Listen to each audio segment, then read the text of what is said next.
Hi, I'm Jake, 32, and last month I gave my stepmom the perfect Mother's Day gift, then watched her face as she realized it was actually the blueprint for her destruction.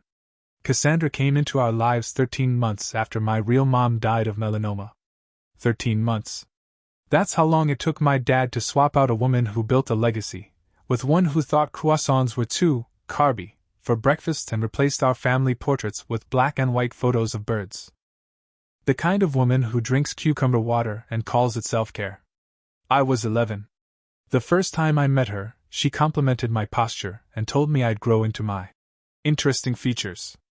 At the time, I thought she was just awkward. Later, I realized she was the kind of person who weaponized politeness like it was an art form. My dad swore she made him happy again. He said it with that hushed voice adults use when they know they're saying something selfish but are trying to make it sound noble. I need you to try, Jake. For me. So I tried. I helped her move in. I ate the kale chips she made. I even lied when she called me Jay, and said it was a cute nickname, though no one had ever called me that before. Not even my mom. But the truth was, Cassandra never even tried. Not really. She bought me nice things, but never once asked what I liked. She threw elaborate birthday parties that were more about networking than cake. I was introduced as our son, like she was trying to cast me in some Stepford pageant, and every time she smiled at me in public, I could see the effort it took not to flinch. Still, I kept playing the part. Especially after I found the journal my mom left me. It was hidden in an old cedar chest in the attic, beneath her favorite sweater, still faintly scented with her perfume. I hadn't opened it in years. But that one night, I couldn't sleep. I missed her too much. I needed to remember what it felt like to be loved without conditions. Instead, I found the beginning of everything. A journal entry that started with, "If you're reading this, Jake, then I need you to listen carefully." There was a key taped inside the front cover. A small silver one with the name of the bank my mom used before she got sick. The letter that followed changed everything I thought I knew about her death, about my dad, about Cassandra, and about what kind of son I really wanted to be. The next morning, I skipped school for the first time in my life. Told Dad I had a group project, packed my backpack with snacks and the key, and took the bus downtown. First National Bank of Fairfield sat like a marble fortress on the corner of Elm and Broad. The kind of building that made you feel small even before you walked in. The manager was an older man named Mr. Dalton. He blinked at me for a moment when I handed him the key and said I believed my mother, Catherine Ellison, had left something for me. "Ah," he said, as if that explained everything. "She said you'd come one day." He led me through steel doors into a private viewing room with a table, a velvet chair, and a safe deposit box about the size of a large microwave. When he left me alone, I hesitated. It felt like opening a time capsule I wasn't ready for. Inside was a thick manila envelope, a flash drive, a handwritten letter, and a folder labeled simply, "Do not trust them." I read the letter first. And then I read it again, slower. My mother had known. About Cassandra. About the affair. About the money. She'd discovered the betrayal 6 months before her diagnosis, hired a private investigator, and documented everything. What she hadn't known, at first, was how deep it went. The PI had dug up bank records, credit card statements, lease agreements for secret apartments. And then, the worst part, medical records. Journal entries about feeling increasingly tired, then sick, then confused. Notes from private toxicology reports and lab tests she'd paid for out of pocket. Spreadsheets of meals, symptoms, and Cassandra's sudden push for Dad to be the only one preparing her food. There were charts, for God's sake. Color-coded timelines. A folder labeled, "Poison?" with 3 question marks and a sample collection log of every strange pill she found in the medicine cabinet. I sat there for nearly 4 hours reading everything. The full picture came into focus like one of those 3D puzzles. My mom hadn't just been betrayed. She'd been erased. Slowly. Strategically. Smiling faces hiding knives. By the time I left that bank, I wasn't the same kid who walked in. The grief I'd buried had burned itself into something colder. Sharper. I didn't cry. I planned. For the next 4 years, I played the role they expected. I got good grades. Wore the polos Cassandra bought me. Showed up for Christmas photos and stood still while they bragged about how mature I was. I let them believe I was moving on. Healed. But every night, I worked in secret. The journal became my Bible. The files, my roadmap. And on my 18th birthday, I called the lawyer whose card Mom had slipped into the back of the folder. "Are you ready?" she asked after I explained who I was. "I've been ready for years," I said. And that's when the real game began. By the time I turned 19, I knew more about offshore banking, shell companies, and forensic accounting than most adults twice my age. Mom's lawyer, Monica Wu, met with me twice a month in a nondescript office in Bridgeport, walking me through legal strategy like she was training a junior partner. She never coddled me. She never pitted me. She respected me, which was worth more than I can explain. The forensic accountant, Alonzo, was ex-FBI. Retired but sharp. He swore constantly, ate pistachios like it was a religion, and taught me how to follow the money like a bloodhound. Every statement I found in Dad's briefcase, every email I could print from Cassandra's laptop when she left it open, I cataloged, analyzed, stored. The first win came when I uncovered a Cayman Islands account tied to a fake marketing subsidiary. It had Dad's name on the articles of incorporation, sloppy, and a series of wire transfers that matched dates from the family trust disbursements. I sent the file to Alonzo, and he called me that night. "This is gold-plated treason," he said. "You ready to crack this open?" "Not yet," I replied. "I want them to see it coming and know they can't stop it." Because what I wanted wasn't revenge. Not exactly. I wanted them to feel what my mother felt, cornered, outplayed, powerless. Not for a day. For years. I wanted Cassandra to choke on every brunch mimosa she raised in my name, and I wanted Dad to realize, too late, that his biggest mistake wasn't stealing from my mother. It was underestimating her son. The summer before college, Cassandra tried to adopt me again. She planned a garden party like something out of a home decor magazine, easel signs with our names, mason jars full of fake lemonade, a photographer to capture the love. The paperwork was neatly stacked in her Louis Vuitton briefcase, waiting for my signature. Instead, I gave her a gift. A hand-bound book titled, A Son's Gratitude. It looked like a scrapbook at first. Cream pages. Gold embossed cover. Very her. She opened it during her toast in front of 40 guests, investors, neighbors, people she needed to think of herself as a maternal icon. Page 1 was a photo of Mom, smiling in her garden. Page 2 was a copy of the lease for the Manhattan apartment Dad paid for in Cassandra's name while Mom was still alive. Page 3 was a bank statement, highlighting a $40,000 withdrawal the same week Mom was hospitalized. By page 6, Cassandra's smile had collapsed into a frozen grimace. By page 10, she was trembling so hard her wine glass rattled against the table. And by the final page, the one showing her exact travel dates to meet with a man named Ryan Donahue in Chicago, matching receipts, timestamped security footage, room service logs, she looked ready to faint. I leaned over and whispered, "Smile. Your friends are watching." That night, she tried to confront me in the kitchen, voice low and panicked. I just sipped my water and asked, "Would you like to see what I gave Dad?" Because he'd received his own copy. A version with different chapters. Legal memos.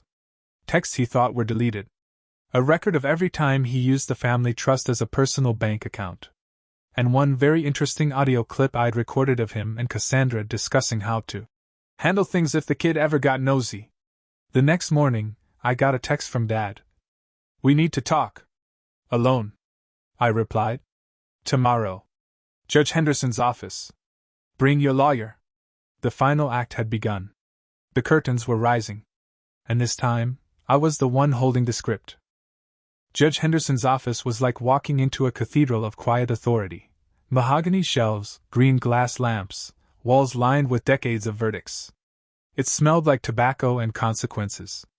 I got there early, wearing the charcoal suit Mom bought me for my mock trial championship. Her M. Blanc pen was in my pocket. Dad walked in 10 minutes late, which was his signature move, assert control by being mildly disrespectful. Cassandra wasn't with him. His lawyer, some smooth-faced corporate guy from Manhattan, looked like he'd rather be anywhere else. I handed them both bound copies of a document labeled Terms of Agreement, Ellison Family Trust Transition. Judge Henderson raised an eyebrow. "This isn't a negotiation," he said calmly. "It's a final offer." Dad didn't speak for the first 10 pages. But his lawyer did. He flipped, scribbled, whispered, flipped again. By the time he got to the clause about conditional immunity in exchange for full financial restitution, his whispering turned frantic. "This is blackmail," Dad finally said, slamming the folder shut. "No," I said, meeting his eyes. "This is a gift. A chance to walk away with your freedom. You won't get that if the feds receive the files I've prepared." He sat back, studying me like he was seeing me for the first time. "You were always quiet," he said. "Always so obedient." "Funny how grief can teach you strategy," I replied. Judge Henderson cut in. "Sign the documents, or we proceed to formal prosecution. Your choice." Dad signed. And just like that, control of Ellison Capital reverted to me, per the trust structure Mom had secretly revised. Every board vote. Every asset. Every branch office. My name now stood where his used to. I moved quickly. Held an emergency board meeting the next morning. Outlined the transition plan. Appointed my trustees to the interim leadership team. Everyone fell in line. Loyalty to my mother hadn't died when she did. Most of them had just been waiting for someone to light the match. Cassandra tried to run. She drained a joint account and got as far as Miami before the forensic team froze her assets. She turned herself in 2 days later. Claimed she didn't know what she was signing. Blamed Dad for everything. We offered her a deal: testify against him in private, stay out of prison, live under financial monitoring. She took it. Dad, meanwhile, began what the papers called a quiet retirement. He kept the house, but we installed oversight measures. Every expenditure reviewed. Every client meeting pre-approved. He became a figurehead. A ghost in a suit. At the next company gala, I gave a speech in front of 400 clients and press. "We honor legacy not just by preserving it," I said, "but by defending it when it's under attack, even from those closest to us." Cassandra was there, perched in the back row, pale and glassy-eyed. Dad was nowhere to be seen. Monica raised her champagne to me afterward. "Your mother would have cried," she said. "Then taken over dessert and told you everything you could have done better." "Sounds about right," I smiled. But the next day, things got complicated. Because the new toxicology report came in.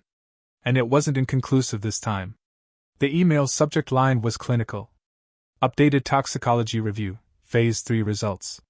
But the contents sent an electric jolt down my spine. 3 key findings highlighted in yellow.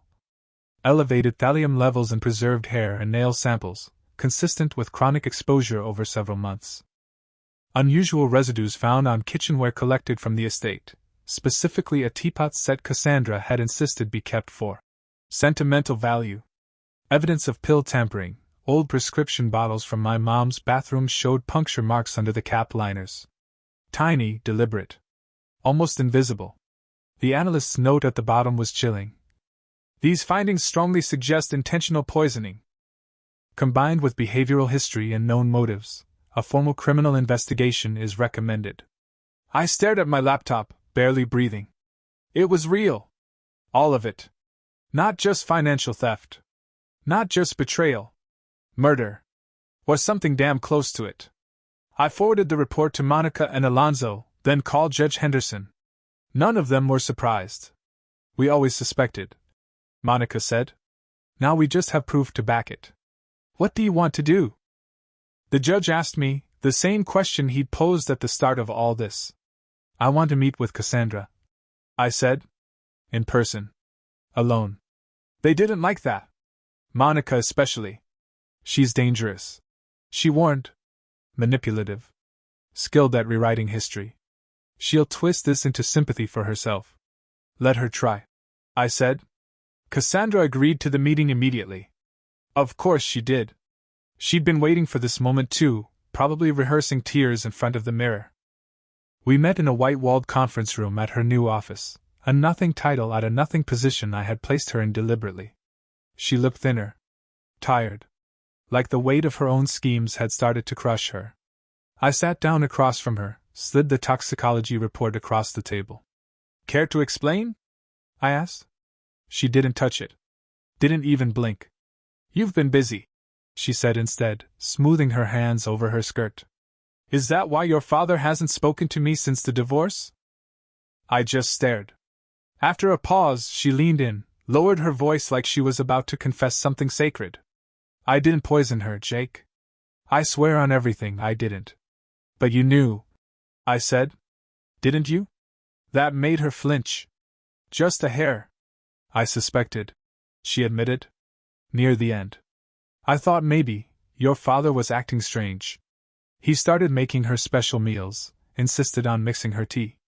I thought it was sweet at first. Then it just felt off. You said nothing. She looked away. I told myself it wasn't my place. That she was already sick. That maybe it was just coincidence. That wasn't cowardice, I said. That was collusion. You have no idea what it was like living in that house, Jake. Your mother she was everywhere. Still alive, still powerful, still the name everyone respected. I would never be anything more than a replacement. I wasn't trying to kill her. I was just trying to survive her. The words hung there like smoke, heavy and acrid. I stood, pushing my chair back quietly. Every year on Mother's Day, I said, I send you a photo of her in the garden. Know why? She didn't answer. Because you'll never get to forget. And neither will I. I left the report with her. And a sealed envelope addressed to the DA, sitting on top. It was her choice now.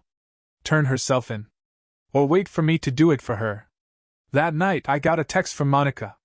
She checked herself into a clinic. For psychiatric evaluation. Her lawyers requesting leniency. I didn't respond. Instead, I went home and opened Mom's journal again, flipping to the page with the pressed violet she'd once placed there. If anything ever happens to me, don't waste your life chasing vengeance. Make something better in my name. I wasn't sure I'd done that yet. But I was getting closer. Summer passed in a blur of meetings, asset recovery audits, board elections, and subtle but decisive company restructuring. I became the name at the top of every org chart, the face in every press release. Internally, they called me the heir. Some said it with admiration, others with fear. I didn't care either way.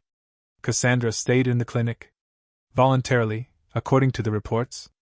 Her lawyer kept me updated weekly, though I never asked him to. Apparently, she was participating in therapy. Journal writing. Trauma reflection. The whole performance. I didn't visit. I didn't need to. Dad, meanwhile, had gone fully quiet. We met once a month in Judge Henderson's office for scheduled financial reviews. His voice had changed, lower, more hesitant. Like someone who knew the cost of speaking too much. Once, I caught him staring at my mother's portrait in the conference room for a solid minute before I cleared my throat. You loved her, I said, almost surprised to hear it come out. He blinked. I think I did. But I was afraid of her too. She didn't need anyone. That's not true. It felt true, he said softly. She made me feel like I was always catching up. That doesn't justify what you did. No, he agreed. But it explains why I stayed after it started. Cassandra made me feel important. Like I was in control of something. Until you weren't. He gave a humorless laugh. Exactly. I should have hated him. Should have torn into him with every cruel truth I'd learned since I was 11. But I didn't. Because I saw him clearly now, not as a villain, not even as a father, but as a small man who'd been terrified of his own wife's greatness and tried to steal it instead of sharing it. My revenge had already done its work. Now came the harder part, building something worth the cost. So I started by reopening the scholarship program my mom had created and Dad quietly shut down. We funded women entering finance, especially those from non-traditional backgrounds. We launched a mentorship initiative, in her name. Her portrait hung in the lobby now, not as a memorial, but as a warning to every person who entered our building, this is who we serve. I moved out of my downtown apartment, and into a smaller loft across the street from the firm. Walking distance, no driver, no valet. I fired the executive chef and started eating lunch with the interns twice a week. Sometimes I brought pizza. They were shocked the first time. After that, they fought over who got to sit next to me. One night, after a long quarterly strategy session, I stayed behind in the boardroom, alone with the city lights beyond the glass. I opened my email. Subject: Release Authorization, Cassandra Ellison. Attached: a letter from her therapist. A petition from her legal team. A discharge summary. She was requesting to resume public life. With conditions. I sat there for nearly an hour staring at the screen. Then I picked up Mom's pen and wrote 3 words across the top of the form. Permission denied. Pending. No vengeance. No cruelty. Just control. Because some debts are paid not in blood, but in boundaries. And some freedoms are only earned, not inherited. The second Mother's Day after everything, I woke before sunrise. Not to plan a garden party. Not to rehearse a reveal. Just to be alone.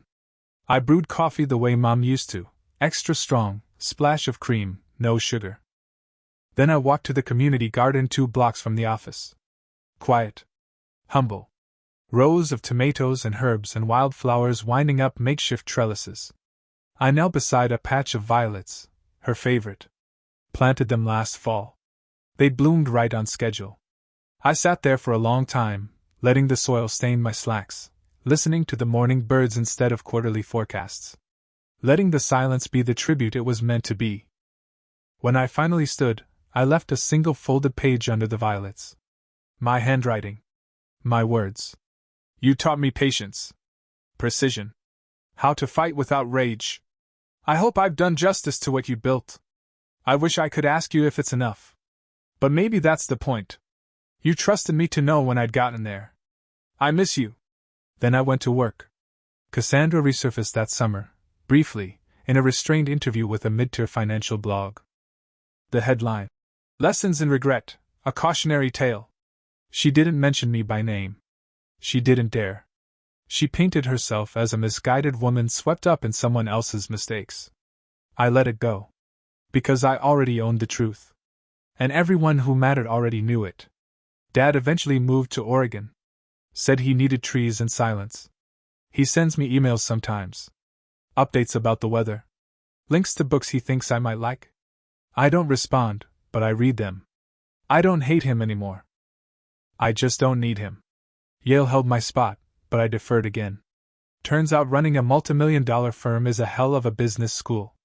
I started writing a book about my mother's legacy, not the betrayal, not the crime, but her vision. The ethical investing model she pioneered. The early push she made for women-led startups before it was trendy. Every week, I visit a different branch office. Every week, I find some small piece of what she built still intact. And I protect it. One brick at a time. I'm not healed. Not completely.